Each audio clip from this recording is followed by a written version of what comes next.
ఒక్కసారి కొమ్మూరి గోల్డ్ కి కాల్ చేయండి. తాకట్లో ఉన్న మీ బంగారాన్ని విడిపించి మార్కెట్ ప్రైస్ కి వాళ్ళు కొనుక్కుని మిగతా డబ్బులు మీకు ఇచ్చేస్తారు. Hi, welcome to Manam TV. మన ఉన్నది మన కోసం. నేను మీ journalist Manoj. Surgical strike demand. బంగ్లాదేశ్లో సర్జికల్ స్ట్రైక్ రాబోతుందా అన్న అంచనాలకు చాలామంది చెప్పేది ఒకటే, సర్జికల్ స్ట్రైక్ రాబోతుంది అని చాలా కరాఖండిగా చెప్తున్నారు. మరి దీనికి కారణం ఎవరు? సరే, అప్పుడు ఇండియాలో ఉంటే ఎవరో అని చెప్పారు సర్జికల్ స్ట్రైక్ అని. మరి ఇప్పుడు బంగ్లాదేశ్లో సర్జికల్ స్ట్రైక్ రావడానికి ముఖ్యమైన కారణం ఎవరో కాదు, తాత్కాలికమైన ప్రధానిగా ఉన్నటువంటి మొహమ్మద్ యూనస్. నిజంగా మొహమ్మద్ యూనస్ అన్ని చేశాడా లేదా? సో ఇవన్నిటి గురించి మనం చాలా కూలంకుషంగా మాట్లాడుకునే ప్రయత్నం చేద్దాం. ఎందుకు అంటే, మొహమ్మద్ యూనస్ గత మార్చిలోనే అక్కడ ఎలక్షన్స్ జరగాల్సింది, కానీ జరగలేదు. సో ఇప్పుడు ఎలాగైనా సరే ఎలక్షన్స్ జరిగితే యూనస్ ప్రభుత్వం గెలవదు. కాబట్టి ఏం చేయాలి? ఎట్టి పరిస్థితిలో ఏదో ఒక రప్చర్ క్రియేట్ చేసి దానికి పెద్ద ఎలకత్తమఫ్లియా చేసి అందరి దృష్టిని మన వైపు ఆకర్షించుకొని ఎవరినో ఒకరిని చంపేసి అక్కడ సెన్సిటివ్ ఇష్యూస్ని రెచ్చగొట్టి దాని ద్వారా మనం రాజకీయ లబ్ధి పొందాలి. అక్కడున్న మెజారిటీ ముస్లిమ్స్ ఎవరైతే ఉన్నారో వాళ్ళ త్రూగా మనం ఓటు సంపాదించాలి. So that is the point Yunus is applying. So that's the reason. ఇక్కడ మైనారిటీగా ఉన్న హిందూస్ని ఎప్పటి నుంచో ఇబ్బంది పెడుతున్నారు. సో మీకు తెలిసిందే, దీప్ దాస్ అనే వ్యక్తిని అతి దారుణంగా చెట్టుకు వేలాడదీసి పెట్రోల్ పెట్టి మంట పోశారు. మీకు తెలియంది కాదు. సో ఇలాంటి నేపథ్యంలో అసలు యూనస్ ఎందుకు ఇంతకు తెగించాడు? సో సబ్జెక్టు మీకు కరెక్టెడ్. ఒకవేళ నేను తప్పు అయితే కనుక తెగించాడు నిజంగా, అందుకే చెప్తున్నా. యూనస్ ఎందుకు అని తెగించాడంటే, ఇప్పుడు ఎవరైతే అల్లరి మూకలు ఉన్నాయో దాంట్లో పాకిస్తాన్ వాళ్ళు ఉన్నారు, ఐసిస్ వాళ్ళు ఉన్నారు అనేది సుస్పష్టం, పక్కా ఉన్న, దాంట్లో మొహమాటమే లేదు. ఇలాంటి నేపథ్యంలో యూనస్ కింద ఎవరైతే వాళ్ళ అనుచరులు ఉంటారో వాళ్ళంతా కూడా ఉస్మాన్ హదీని మేము చంపలేదు, చంపినోళ్ళు ఇండియా పారిపోయారు అనే ఒకే ఒక్క రీజన్తో బంగ్లాదేశ్ తగలబడుతోంది గత 10 రోజులుగా. అవునా? సో అప్పటి నుంచి అసలు హిందువుల మీద కానీ, హిందూ దేవాలయాలపైన కానీ, హిందూ అన్నోడిని మైనార్టీలు ఎవరైతే ఉంటారో వాళ్ళందరి మీద రక్తపాతం చెందిస్తున్నారు. దాదాపుగా 100 మందిని కొట్టారు, దాదాపుగా హింసించారు, 10ల సంఖ్యలో మరణాలు సంభవిస్తున్నాయి డైరెక్ట్గా ఇండైరెక్ట్గా. ఎవరైతే రోడ్ల మీదకి వస్తారో వాళ్ళని కూడా అతి దారుణంగా హింసిస్తున్న పరిస్థితి. హిందూ కనిపించకూడదు బంగ్లాదేశ్లో, మైనార్టీలు మొత్తం అంతమైపోవాలి అన్నది ఇప్పుడు అక్కడ యూనస్ యొక్క ముఖ్య ఉద్దేశం. పైకి చేయాల్సిన పనులు ద్వంద్వ వైఖరి, నిజంగా డొనాల్డ్ ట్రంప్ ఎలాంటి ద్వంద్వ వైఖరి అవలంబిస్తాడో ఇప్పుడు యూనస్ కూడా అంతే ద్వంద్వ వైఖరి అవలంబిస్తున్నాడు. ఎందుకు ద్వంద్వ వైఖరి అని చెప్తాను. ఉస్మాన్ హదీ చనిపోయిన తర్వాత ఈయన చావును అధికారికంగా ప్రకటించి ఆ రోజు హాలిడే ఇచ్చి, ఉస్మాన్ హదీ చనిపోవడం నిజంగా మనకి బాధాకరణం, తీరని లోటు అని సంబోధించిన వ్యక్తి మళ్ళీ ఏదైతే ఈయనకి హెల్ప్ కోసం పాకిస్తాన్ని అండ్ యుఎస్ని వీళ్ళిద్దరిని కలిపే ప్రయత్నం చేశాడు. Already he's taking terrorist help. అంటే ఒక పక్క టెర్రరిస్ట్ హెల్ప్ తీసుకుంటావు, షేక్ హసీనా ఇండియా నుంచి రాకూడదని నువ్వే చెప్తావు. ఒక పక్క ఉస్మాన్ హదీ చనిపోయిన దాని గురించి, ఆయన మరణం తీరని లోటు నువ్వే చెప్తావు.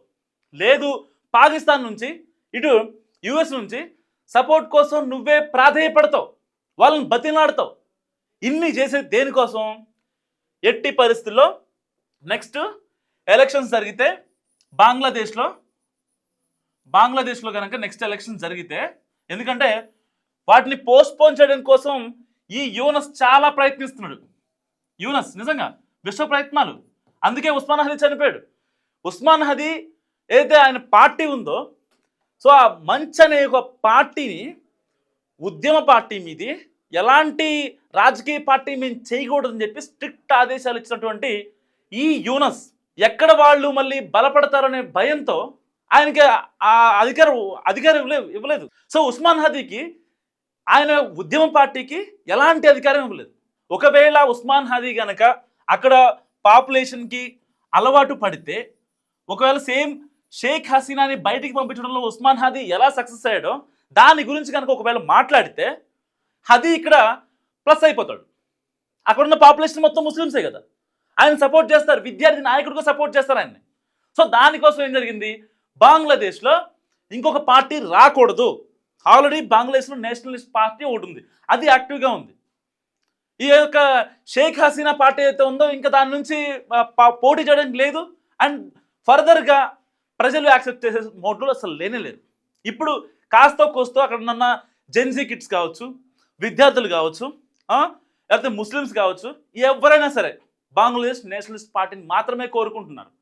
దానికోసం ఇంకొక హదియో బొదియో ఎవడన్నా వస్తే నాకు ఇబ్బంది అవుద్ది అనే ఒకే ఒక్క రీజన్తో యూనస్ ఆడుతున్న నాటకాలు ఇవన్నీ.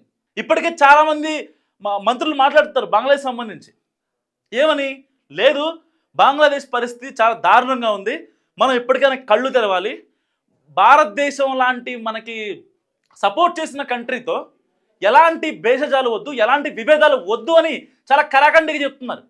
ఈవెన్ కొన్ని గంటల క్రితం ఈ వీడియో చేయడానికి కొన్ని గంటల క్రితం ఆర్థిక మంత్రి కూడా, ఆయన పేరు ఉంది సలహుద్దీన్ ఏదో ఉంది, ఆయన కూడా మాట్లాడాడు.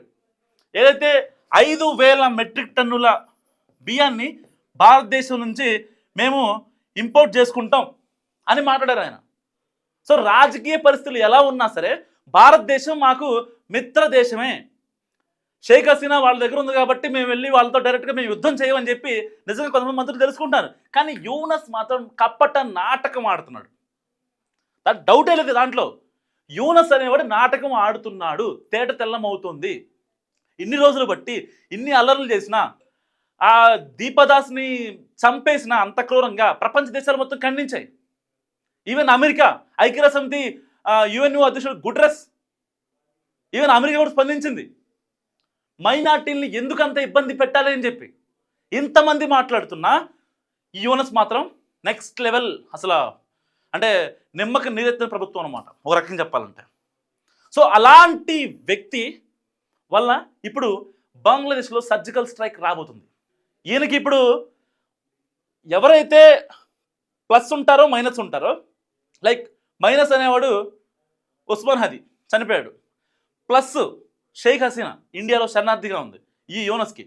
సో వీళ్ళెవ్వరూ కూడా లేరు.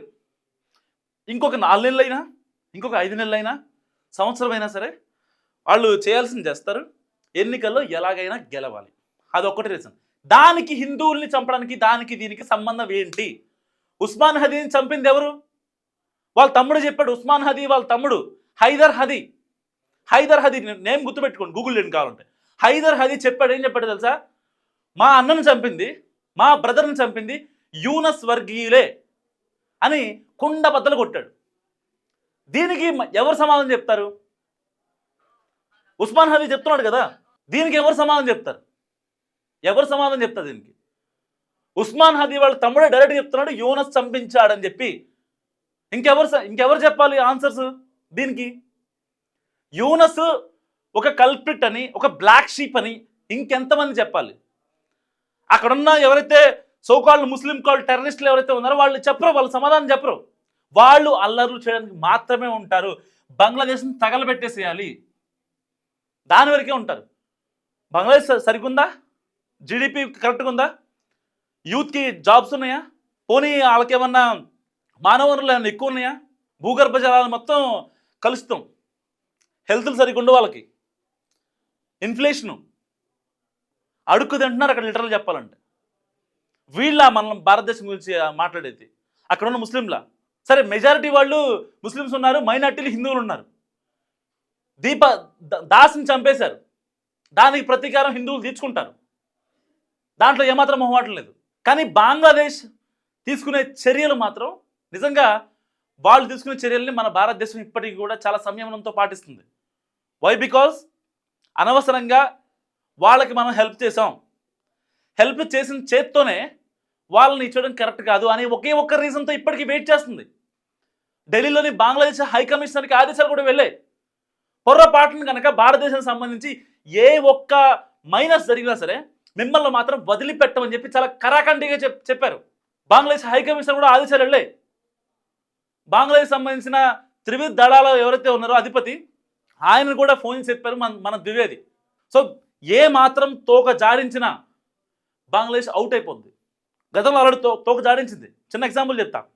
అయితే 7 స్టేట్స్ ఉంటాయి మనకి, ఈశాన్య రాష్ట్రాలు.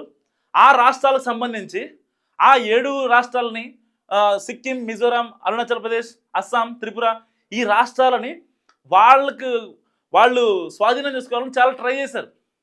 ఈవెన్ మ్యాప్లు కూడా సరి చేసి ఉంటున్నారు. ఐ థింక్ సరిగా ఒక 10 years బ్యాక్. సో వాళ్ళ బుద్ధి ఇంకా మారలా. షేక్ హసీనా వచ్చింది, మన దగ్గర శరణార్థిగా ఉంది. ఇప్పుడు మళ్ళీ షేక్ హసీనా అడుగుతున్నారు ఆమెను కూడా చంపేద్దామని. ఆవిడ శరణార్థిగా మన దేశానికి వచ్చింది, మనం పంపించేస్తామా? మీ దగ్గర నేను ఉంటాను, నాకు మా దేశంలో థ్రెట్ ఉంది అని చెప్పిన ఆవిడని మనం వదిలేయాలా? మస్తు కామెంట్ చేయండి. వాళ్ళు అడుగుతున్నారు ఇదే విషయం. బంగ్లాదేశ్ యూనస్ ప్రభుత్వం ఒకవేళ నిజంగా శరణార్థిగా వచ్చిన షేక్ హసీనాని మాకు అప్పగించండి, మన భారతదేశ ప్రభుత్వాన్ని ప్రాధేయపడాలి, లేదంటే యుఎన్ఓని అడగాలి, ఐక్యరాజ్య సమితిని. అంతేగాని ఇలాంటి హిందువులను రెచ్చగొట్టడం, హిందువులను చంపేయడం, ఇలాంటి పనులేంటి చీప్గా? సిగ్గుండక్కర్లా, బుద్ధుండక్కర్లా? కేవలం పాకిస్తాన్ ఐసిస్ వాడు చెప్పాడని ఒకే ఒక్క రీజన్తో హిందువులను చంపేస్తున్నాం, మారణకాండ క్రియేట్ చేస్తున్నాం. ప్రపంచ దేశాలు మొత్తం ఇవాళ బంగ్లాదేశ్ వైపు చూస్తున్నాయి. ఇంకెన్ని అరాచకాలు కావాలి నీకు? ఇంకెంతమంది చనిపోవాలి? అమాయకులు వాళ్ళంతా. వాళ్ళేం పాపం చేశారు? ఉస్మాన్ హదీని చంపించింది నువ్వు కదా, నీ వల్ల ఎందుకు బంగ్లాదేశ్ తగలడిపోవాలి? మస్తు కామెంట్ చేయండి. యూనస్ గురించి మీరేమనుకుంటున్నారు? చూస్తున్నాండి మనం టీవీ.